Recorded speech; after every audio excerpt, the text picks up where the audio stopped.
తాకట్టులో ఉన్న బంగారానికి తక్షణ విముక్తి. ఈ రోజు మార్కెట్ రేట్ క్యాష్ మీ చేతిలో. శివ గోల్డ్ కంపెనీ, మీ నమ్మకానికి మా హామీ.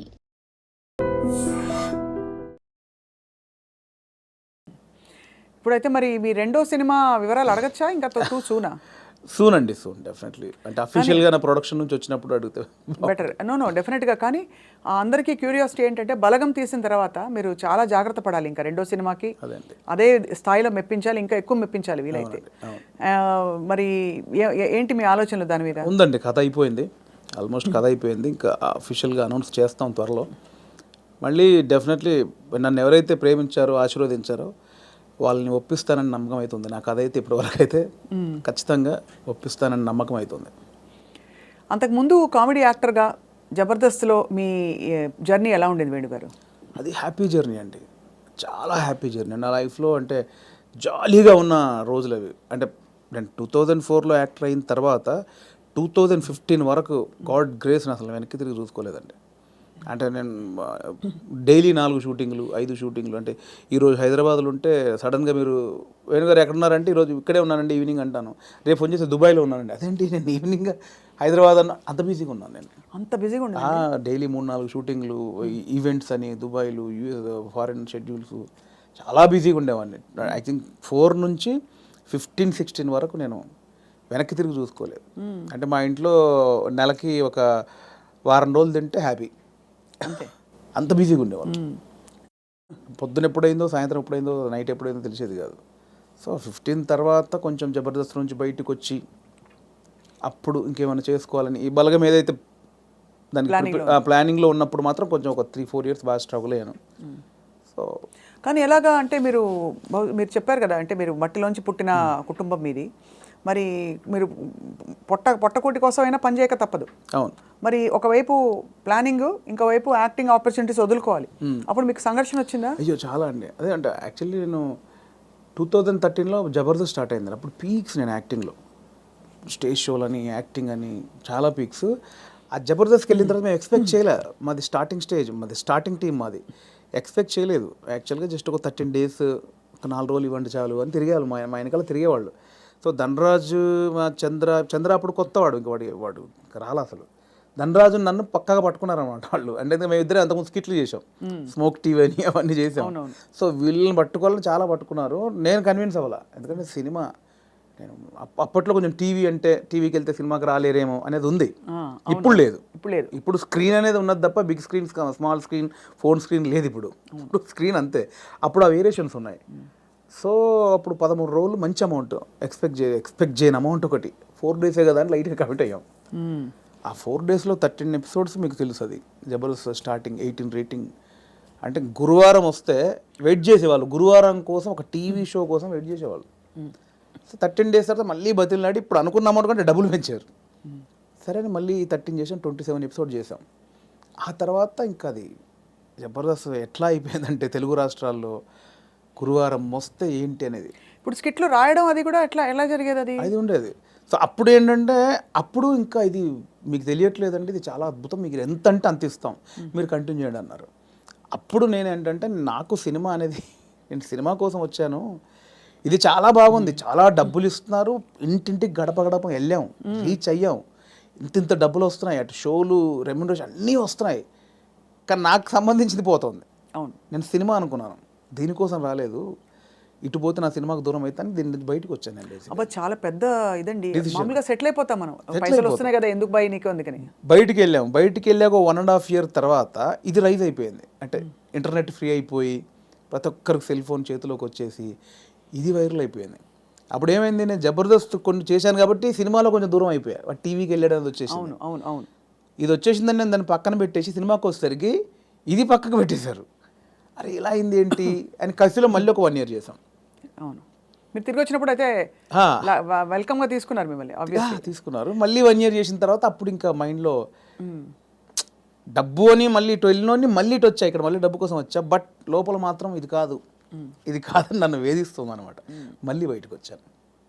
ఆ మళ్ళీ బయటకు వచ్చిన తర్వాత 2015 మిడ్లో బయటకు వచ్చామండి.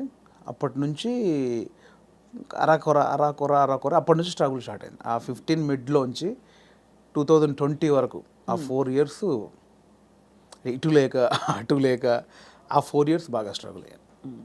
అది మేజర్ నా కెరియర్లోనే వెరీ బ్యాడ్ పీరియడ్.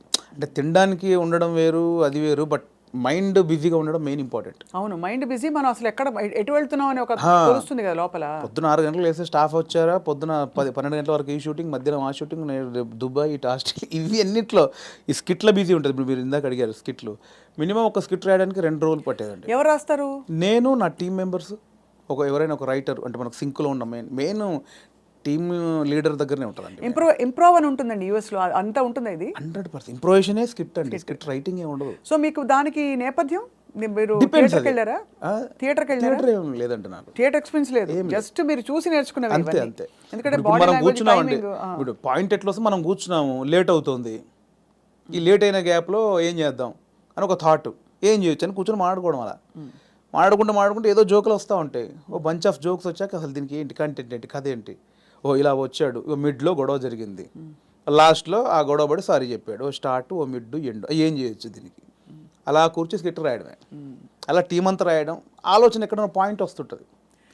అది టైమింగ్ ఎడిటింగ్ లో అసలు అంటే మా టైంలో అయితే ఎడిటింగ్ సెన్స్ లేకుండానే దింపేసేవాళ్ళం అండి. నింపేశారు. ఇప్పుడు ఎలా ఉందో నాకు తెలియదు.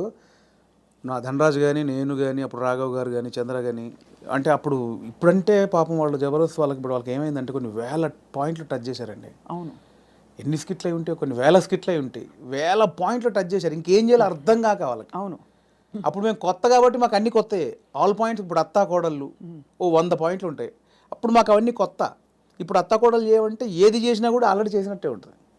సో అట్లా మాకు చాలా పాయింట్స్ దొరికేవి. ఇప్పుడు చంద్ర మొత్తం ఫ్యామిలీస్ మీదకి వెళ్ళిపోయేవాడు, నేను అన్నీ కొంచెం టిపికల్గా ఉండాలి, అరే నేను ఈ కొంచెం కొత్తగా ఏదో చేసేవాడిని, ధనరాజు ఇంకో, అట్లా ఎవరి కేటగిరీ వాళ్ళకు ఉండేది. సో అప్పుడు పోటాపోటీ బాగా చేసాము.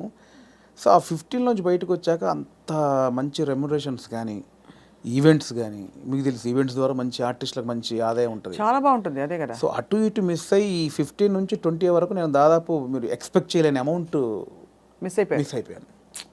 సో ఆ లోపల అది ఉంటుంది, అది బాధ అనమాట, తిండికి బాధ కాదు. అనవసరంగా దాంట్లోంచి బయటకు వచ్చావు, ఇప్పుడు ఇంత పోయింది, ఇప్పుడు ఇది లేదు అది లేదు.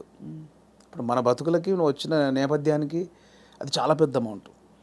దాన్ని మిస్ అయిపోయామే, తప్పు చేసామా, ఒప్పు చేసామా, అనవసరంగా సినిమాని ఓ పెద్ద బిల్డప్ ఇచ్చుకొని బయటకు వచ్చావు, ఇక్కడ ఇది లేదు, అక్కడ అంతా సాలిడ్ అమౌంట్ మిస్ అయిపోయి ఏంట్రా తప్పు చేసామనే గిల్ట్ ఒకటి ఉంటుంది చూసారా, ఆ గిల్ట్ ఎక్కువ పోయాను అనమాట.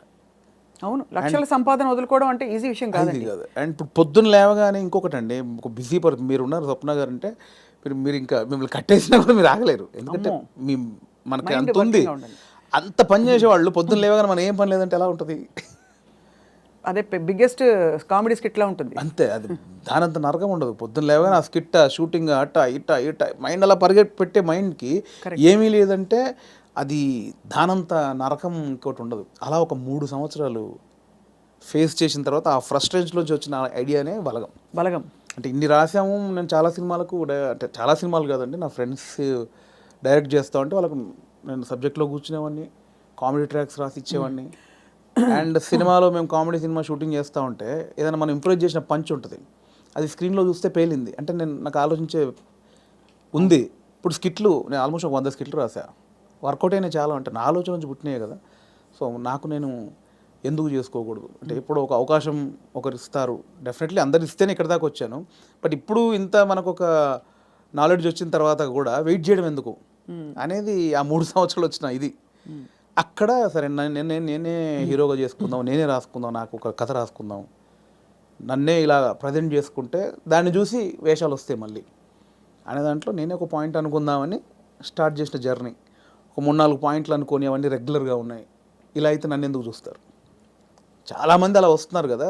నన్ను చూడాలంటే మళ్ళీ నేను కొంచెం బ్యాక్వర్డ్ అయి ఉన్నాను, ఇప్పుడు నన్ను కొత్తగా చూడాలి, కంప్లీట్ ఆపోజిట్గా చూడాలి, అది ఏం చేయొచ్చు. చాలా సాహసోపేతమైన జర్నీ అది. అలా ఏం చేయొచ్చు అన్న పుట్టినప్పుడు థాటే ఒక చావులో ఎలా ఉంటుంది అంటే, నేను మా నాన్న జరిగిపోయినప్పుడు ఉన్న సిచ్యువేషన్స్ అన్నీ ఫనీగా చూసాను. ముందు ఎమోషన్ కాదు, అది ముందు ఫనీగా చూశాను. అంటే ఇప్పుడు తెలంగాణలో ఏంటంటే చేదునూరు అని ఉంటుంది, అంటే చుట్టం చూపు వాడు వచ్చినప్పుడు వాళ్ళని ఓదార్చిన తర్వాత చేదునూరు అనేది ఉంటుంది. అంటే ఇంత మందు తీసుకొచ్చి, ఇంత చికెన్ మటన్ తీసుకొచ్చి నా వంతుగా నీకు ఒక భరోసా ఇచ్చి నీ బాధని తొలగించి ఈ వచ్చిన వాళ్ళు ఇస్తారు.